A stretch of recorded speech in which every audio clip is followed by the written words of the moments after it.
నమస్తే welcome to Bahujan times news నేను తరంగిణి ముందుగా బులెటిన్ హెడ్లైన్స్ చూద్దాం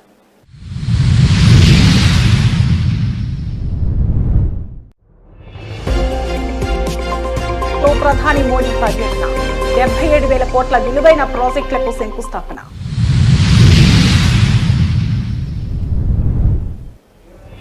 భారత్లో పెరుగుతున్న కరోనా కేసులు అలర్ట్ అయిన వైద్య ఆరోగ్య శాఖ అధికారులు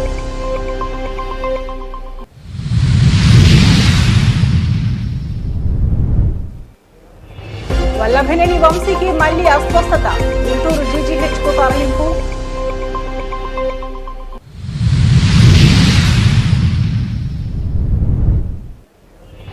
బెంగళూరు ఫామ్ హౌస్ లో రేవ్ పార్టీ 31 మంది అరెస్ట్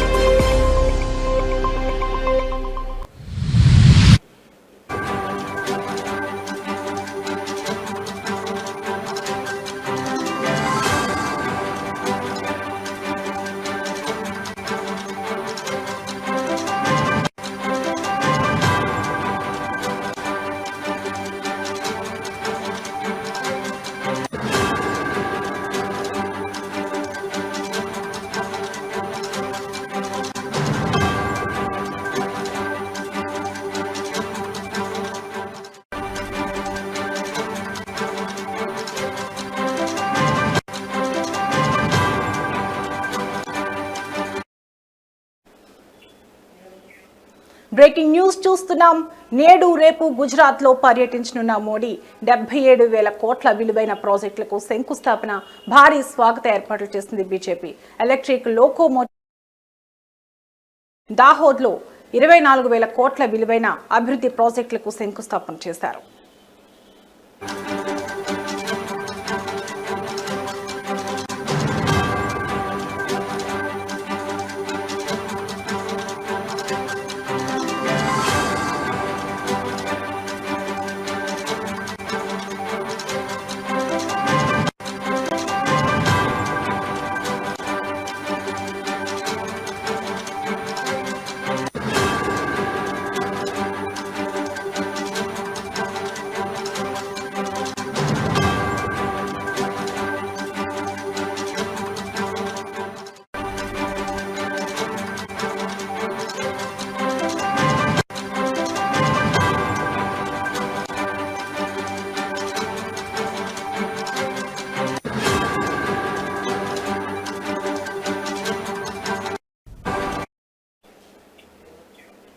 ప్రధానమంత్రి మోడీ నేడు రేపు గుజరాత్ లో పర్యటించనున్నారు. స్వరాష్ట్రంలో 2 రోజుల పర్యటన సందర్భంగా గుజరాత్ లో 77,400 కోట్లకు పైగా విలువైన ప్రాజెక్టులను ప్రారంభించనున్నారు.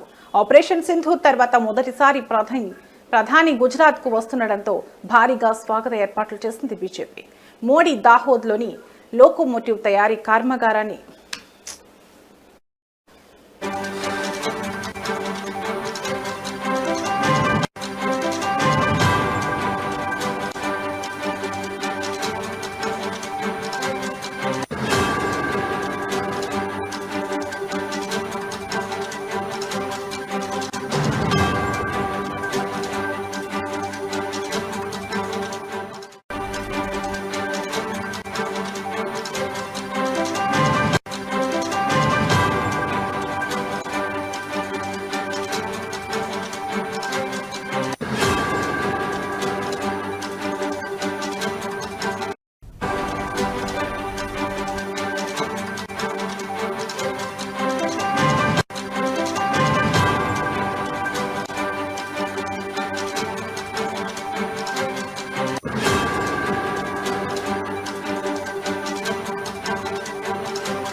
బ్రేకింగ్ న్యూస్ చూస్తున్నాం. ప్రధానమంత్రి మోడీ నేడు రేపు గుజరాత్లో పర్యటించనున్నారు.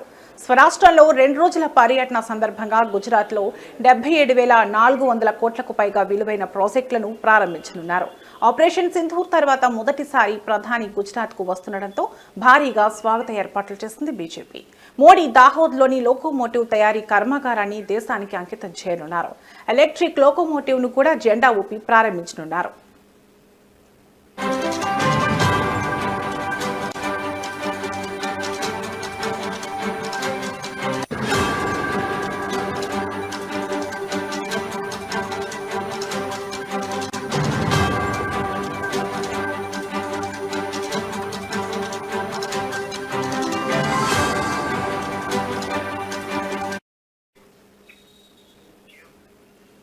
దాహోద్లో దాదాపు 24,000 కోట్ల విలువైన అభివృద్ధి ప్రాజెక్టులకు శంకుస్థాపన ప్రారంభోత్సవం చేయనున్నారు.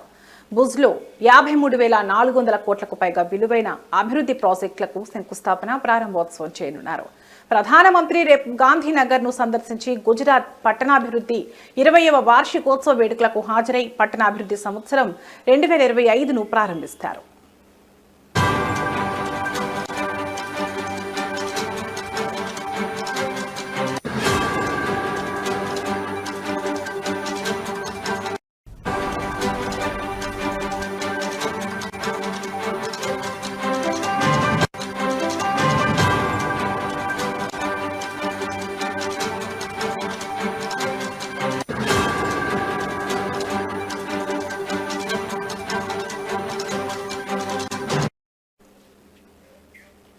కనెక్టివిటీని పెంపొందించడానికి ప్రపంచ స్థాయి ప్రయాణ మౌలిక సదుపాయాలను నిర్మించడానికి నిబద్ధతకు అనుగుణంగా ప్రధానమంత్రి మోడీ దాహోద్లో భారతీయ రైల్వేల లోకోమోటివ్ తయారీ కర్మాగారాన్ని ప్రారంభిస్తారు.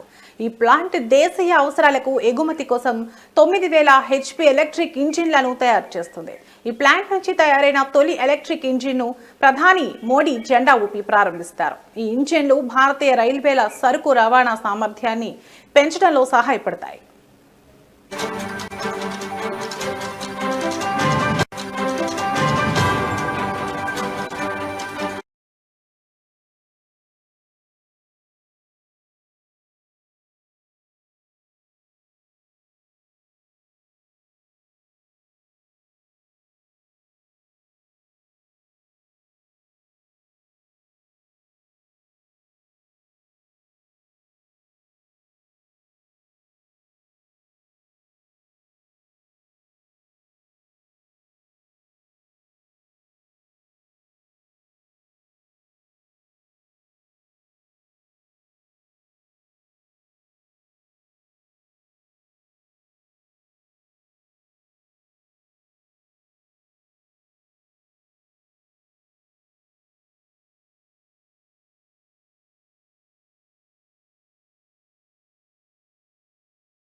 బ్రేకింగ్ న్యూస్ చూస్తున్నాం. దేశంలో పెరుగుతున్న కరోనా కేసులు ఆందోళన కలిగిస్తున్నాయి. అంతేకాకుండా కొత్త రూపంలో పంజా విసురుతోంది. ఈ 2 కొత్త వేరియంట్లలో కరోనా ప్రభావం చూపిస్తున్నట్లు ఇండియన్ జీనోమిక్స్ కన్సార్టియం నిపుణులు గుర్తించారు. అయితే కేరళ, తమిళనాడు, మహారాష్ట్ర, ఢిల్లీ, కర్ణాటకలో అత్యధికంగా కేసులు నమోదవుతున్నాయి. ఇటు తెలుగు రాష్ట్రాల్లోనూ పాజిటివ్ కేసులు నమోదు కావడం ఆందోళన కలిగిస్తోంది. కేరళలో ఏకంగా 273 కరోనా కేసులు నమోదైనట్లు అధికారులు ప్రకటించారు. తమిళనాడులో 66, మహారాష్ట్రలో 56, ఢిల్లీలో 23, కర్ణాటకలో 36 యాక్టివ్ కేసులున్నాయి. ఉత్తరప్రదేశ్ ఘజియాబాద్లో ఇప్పటికే 4 కేసులు నమోదు కాగా నోయిడాలో తొలి కరోనా కేసు నమోదైంది.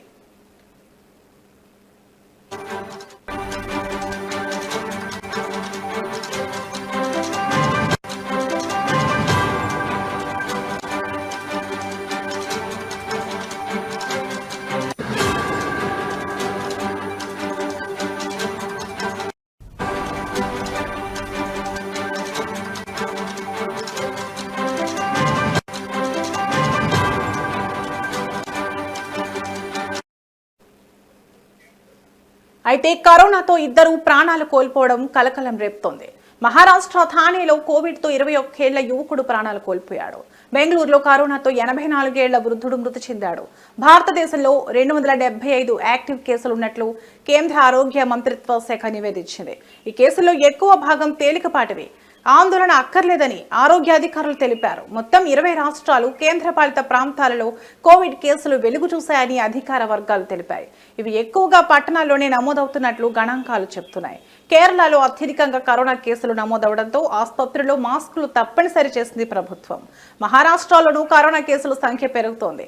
కేవలం ముంబైలోనే ఈ నెలలో 95 కేసులు నమోదు కావడం ఆందోళన కలిగిస్తోంది. ఢిల్లీలో కరోనా కేసులు పెరగడంతో ఆసుపత్రులకు పలు సూచనలు జారీ చేశారు.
బులెటిన్లో మరో బ్రేకింగ్ న్యూస్ చూస్తున్నాం. మాజీ ఎమ్మెల్యే వైసీపీ నేత వల్లభనేని వంశీ మరోసారి అస్వస్థతకు గురయ్యారు. దీంతో మెరుగైన వైద్యం కోసం పోలీసులు గుంటూరు జీజీహెచ్కు తరలించారు. ప్రస్తుతం వైద్యుల పర్యవేక్షణలో వంశీకి వైద్య పరీక్షలు నిర్వహించారు. నకిలీ ఇళ్ల పట్టాల కేసులో వంశీ రిమాండ్ ఖైదీగా ఉన్నారు.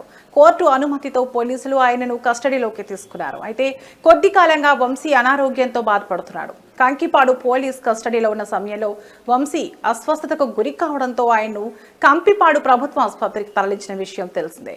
అక్కడ వైద్యులు వంశీకి చికిత్స అందించారు.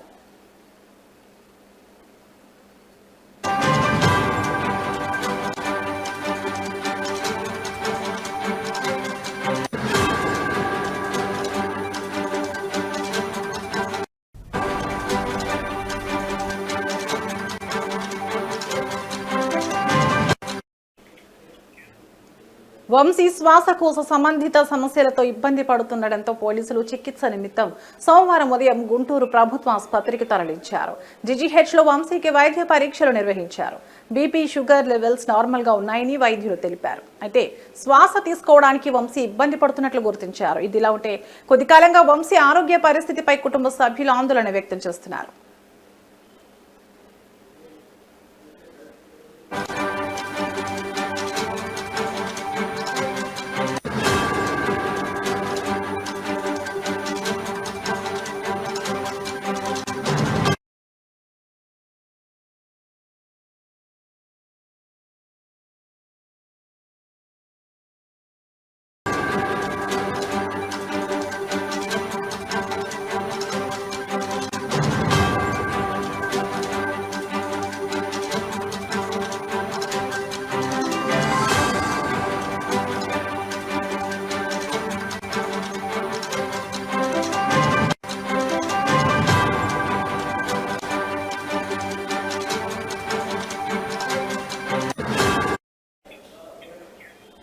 బ్రేకింగ్ న్యూస్ చూస్తున్నాం. నైరుతి రుతుపవనాలు కేరళతో పాటు గోవా, కర్ణాటక, మహారాష్ట్ర, మిజోరాం, మణిపూర్, నాగాలాండ్లోని మరికొన్ని ప్రాంతాలకు విస్తరించాయి. రాగల మరికొద్ది గంటల్లో రాయలసీమను నైరుతి రుతుపవనాలు తాకనున్నాయి. వారం రోజుల్లో ఆంధ్రప్రదేశ్ రాష్ట్రం అంతటా విస్తరించే అవకాశం ఉందని ఐఎండీ తెలిపింది. దాంతో రానున్న 3 రోజుల పాటు ఏపీలో విస్తారంగా వర్షాలు కురవనున్నాయి. ఆవర్తనం ద్రోణి ప్రభావంతో ఇప్పటికే ఉత్తర కోస్తా జిల్లాలో వానలు, ఈదురుగాలులు కొనసాగుతున్నాయి. వారం రోజుల ముందుగానే ఏపీకి రుతుపవనాలు వస్తున్నాయి.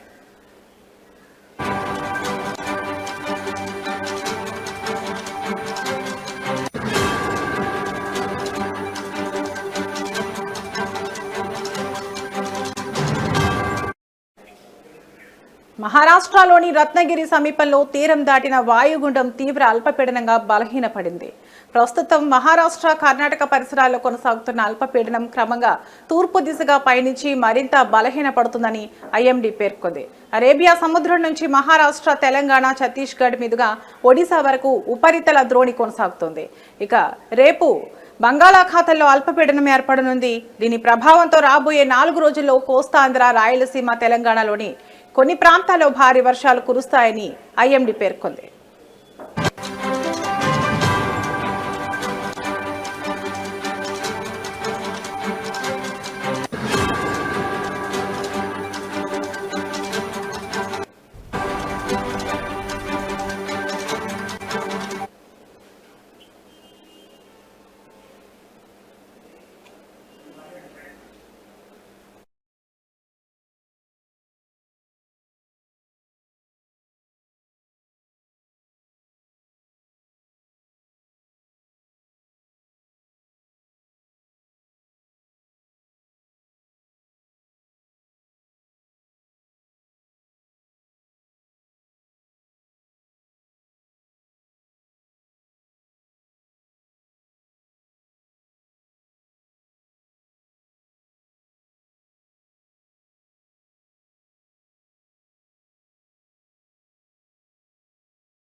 క్వాడ్స్ అక్రమ తవ్వకాలు, అక్రమ రవాణా నిబంధనలకు విరుద్ధంగా పేలుడు పదార్థాల వినియోగం తదితర అభియోగాలపై ఇటీవలే మాజీ మంత్రి కాకాని గోవర్ధన్ రెడ్డిపై నెల్లూరు జిల్లా పొదలకూరు పోలీస్ స్టేషన్లో కేసు నమోదైన విషయం తెలిసిందే. ఈ మేరకు ఆయనను ఎఫ్ఐఆర్లో A4 నిందితుడిగా చేర్చారు. అయితే అప్పటి నుంచి అజ్ఞాతంలోనే ఉన్నారు. ఆయన ఆచూకీ కోసం జల్లెడ పట్టిన పోలీసులు బెంగళూరు సమీపంలో అరెస్ట్ చేసి నెల్లూరుకు తీసుకొచ్చారు. జిల్లా పోలీస్ శిక్షణ కేంద్రంలో ఆయనను ఉంచారు. కాసేపట్లో కాకాని గోవర్ధన్ రెడ్డిని పోలీసులు వెంకటగిరి కోర్టులో హాజరుపరచనున్నారు. దీంతో ప్రస్తుతం వెంకటగిరి కోర్టు ప్రాంగణంలో 144 సెక్షన్ను పోలీసులు అమలు చేస్తున్నారు. DTCకి కిలోమీటర్ దూరంలోని పోలీసు వాహనాలు మినహా ఇతర వాహనాలకు నిలిపివేసి వెనక్కి పంపుతున్నారు.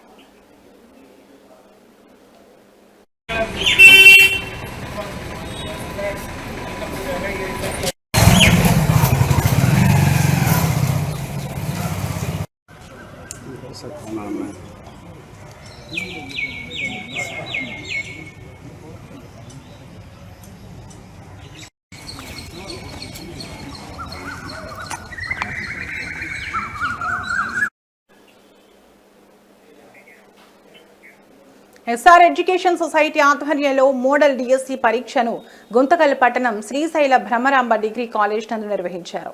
ఈ కార్యక్రమానికి ముఖ్య అతిథిగా 2వ పట్టణ సర్కిల్ ఇన్స్పెక్టర్ మస్తాన్ పాల్గొన్నారు. ఈ సందర్భంగా సిఐ మస్తాన్ మాట్లాడుతూ ఎస్ఆర్ ఎడ్యుకేషన్ సొసైటీ ఆధ్వర్యంలో మోడల్ DSC అని అన్నారు.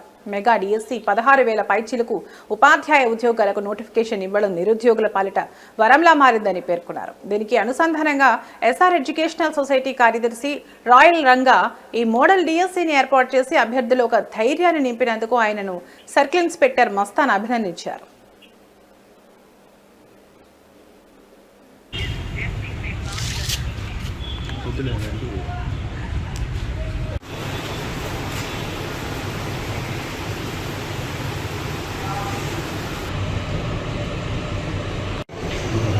మనం చూసేలో అందరూ మీరే చదువుకోవాలి. ఓకేనా? అందరికీ ఆల్ ది బెస్ట్. బాగా రాయి.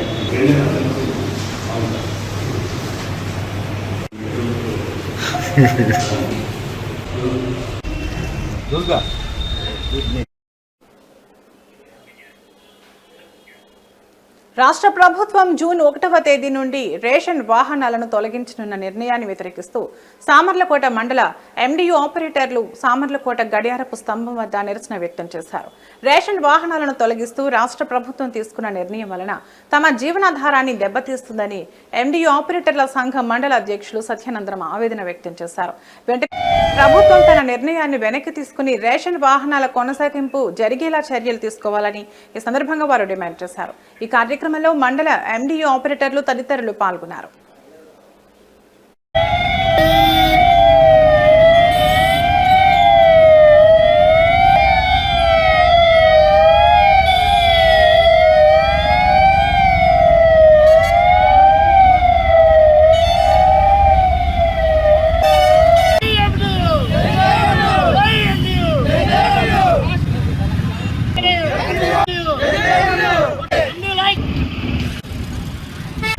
మాజీ ముఖ్యమంత్రి వర్యులు జగన్మోహన్ రెడ్డి గారు మమ్మల్ని నిరుద్యోగులు తొలగించడానికి మా భవిష్యత్తు బాగు చేయడం కోసం మన మాజీ ముఖ్యమంత్రి వర్యులు జగన్మోహన్ రెడ్డి గారు మాకు రేషన్ వెహికల్స్ ఇవ్వడం జరిగింది.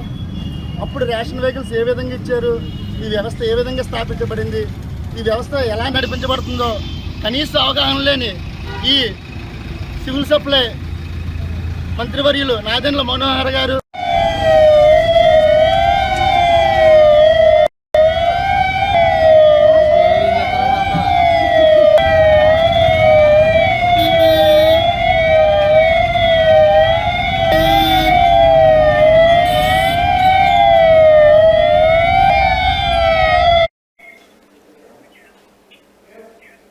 ఇవి బులెటిన్ అప్డేట్స్. నమస్తే.